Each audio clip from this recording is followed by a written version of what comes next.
Les habitants connaissent ce bout de terre rouge sur lequel ont joué des générations de petits footballeurs. Le terrain a déjà été amputé d'une partie. C'était en 2004-2005 à l'occasion du passage de la ligne 2 du tramway. Mais ce qu'il en reste devrait faire l'objet d'un programme immobilier. Peut-être, c'est pas sûr. En tout cas, c'est contesté. Explication avec Olivier Roiran. Ils manifestent leur colère, les riverains et les associations de ce petit terrain dans le quartier des Beaux-Arts. Ce stade, c'est le leur, ou plutôt celui du père Prévost, qui l'avait légué pour en faire un lieu d'éducation sportive pour les enfants du quartier.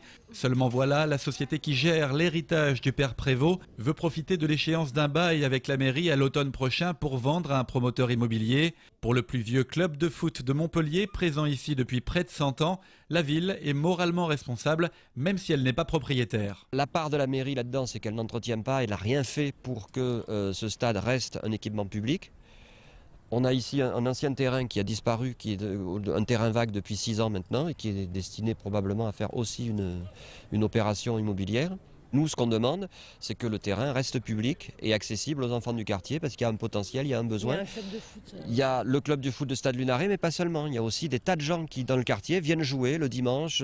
Quand nous, on n'occupe pas le créneau, il y a des tas de gens qui viennent jouer ici. Du côté de la mairie, on explique que le propriétaire n'a pas souhaité renouveler le bail et que l'arrivée du tramway en 2005 a grignoté le terrain, ce qui le rend trop petit pour accueillir des compétitions.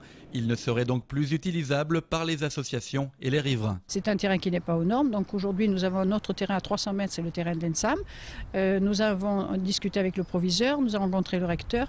Ce terrain, nous allons l'éclairer. Et donc il y aura un terrain aux normes à 300 mètres du lieu du terrain du père Prévost. Une solution à un peu plus de 300 mètres tout de même qui ne convainc pas le conseiller général et adjoint à l'urbanisme à Montpellier, Philippe Sorel.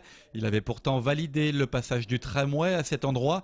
Mais aujourd'hui, le candidat au municipal de 2014 a une idée très précise sur le sort de ce petit bout de terre rouge. Je crois que nous avons la capacité, ville, de faire des propositions qui peuvent éventuellement être acceptables par les propriétaires et par des échanges de mètres carrés fonciers ou des mètres carrés à bâtir. Je pense qu'on peut, avec une forte volonté politique, arriver à maintenir le stade. Bon, après, la décision appartient au maire. Un stade qui devient donc un enjeu politico-économique. Les riverains et les associations ont fait circuler des pétitions qui auraient déjà recueilli 5000 signatures. La bataille du père Prévost ne fait que commencer.